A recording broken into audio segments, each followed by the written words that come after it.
দিনটো আছিল 1979 চনৰ 6 নৱেম্বৰ। কাতিৰ কুঁৱলী আঁতৰাই নামিছে পুৱাৰ কোমল ৰ'দ, আকাশ ফৰকাল।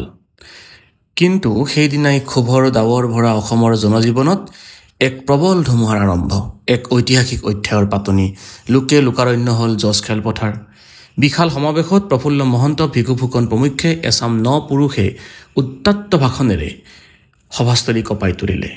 অসমৰ ৰাইজৰ বাবে আৱেগত কঁপি উঠিল তেওঁলোকৰ অন্তৰ।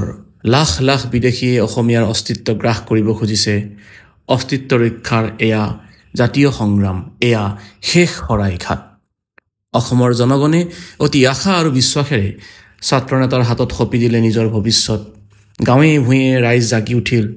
বিদেশী গ'লেই অসম নদন বদন হ'ব, ঘৰে ঘৰে হাঁহি বিৰিঙিব, দুখ কষ্ট আঁতৰি যাব। সেই সপোন লৈ বহু কুমলীয়া ডেকাই তেজেৰে উজ্বলালে দেশপ্ৰেমৰ পতাকা।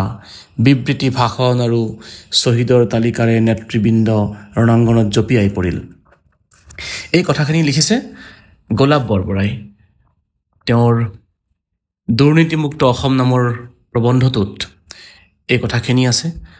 অসমত আচলতে অগপ চৰকাৰ হোৱাৰ ঠিক আৰম্ভণিৰ সময়ৰ এটা ছবি তেওঁ দিব বিচাৰিছে, এখন ছবি তেওঁ দাঙি ধৰিছে।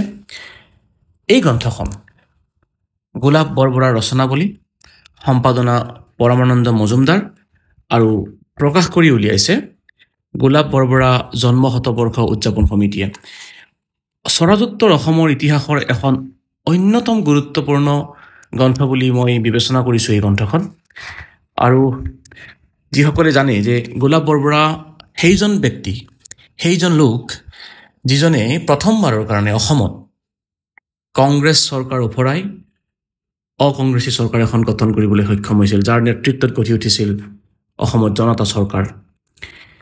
অৱশ্যে তেওঁৰ 5 বছৰীয়া শাসনকাল সম্পূৰ্ণ কৰিব নোৱাৰিলে বিভিন্ন ৰাজনৈতিক পাকচক্ৰত। সেয়া এক বেলেগ বিষয়। যিহেতুকে মই কিতাপখনৰ সম্পূৰ্ণ ৰিভিউ দিবলৈ নোৱাৰিম, সময়ৰ কথা আছে। মই তেওঁৰ ৰচনাৱলীখনত থকা কেইটামান গুৰুত্বপূৰ্ণ প্ৰবন্ধৰ কথা, যেনে মই যিকেইটা পঢ়িলোঁ আচলতে, ইনাৰ লাইন, দ্বি নাগৰিকত্ব বা ৰাজীৱ চৰকাৰৰ বিৰোধিতা, জাতীয় সংহতিৰ সংকট, ভাৰতৰ স্বাধীনতা সংগ্ৰাম, দুৰ্নীতিমুক্ত অসম, চীন ভাৰত সম্প্ৰীতি আৰু সীমা বিবাদ, মোৰ জীৱনত মজদুৰ আন্দোলনৰ প্ৰভাৱ, ভাৰতীয় সমাজবাদীসকলৰ চিন্তা, একবিংশ শতিকাৰ অৰ্থনীতিৰ নতুন দিগন্ত, অসমৰ সমস্যা সমাধান, মিছা প্ৰচাৰ আৰু সঁচা ইতিহাস, ঠিক তেনেকৈ চীন ভাৰতৰ সংঘাত। আৰু এটা প্ৰবন্ধ, তেওঁ কাৰাগাৰত থকা সময়ত কাৰাগাৰৰ পৰা লিখা চিঠি, ৰাজ্যসভাৰ মেম্বাৰ হৈ থকা সময়ত বিভিন্ন ডিবেট, অসম বিধানসভাৰ কিছু বিতৰ্ক এই গ্ৰন্থখনত সন্নিৱিষ্ট কৰা হৈছে। এজন ট্ৰেড ইউনিয়নিষ্ট হিচাপে গোলাপ বৰবৰা জনাজাত। এই ৰচনাৱলীখন আচলতে এখন অত্যন্ত গুৰুত্বপূৰ্ণ সংগ্ৰহযোগ্য কিতাপ। আৰু যিসকলে অসমৰ ৰাজনীতিৰ বিষয়ে অধ্যয়ন কৰিব বিচাৰে, বিশেষকৈ স্বৰাজোত্তৰ অসমৰ ৰাজনীতি, মই ভাবোঁ এই গ্ৰন্থখন তেওঁলোকে পঢ়াটো খুবেই জৰুৰী।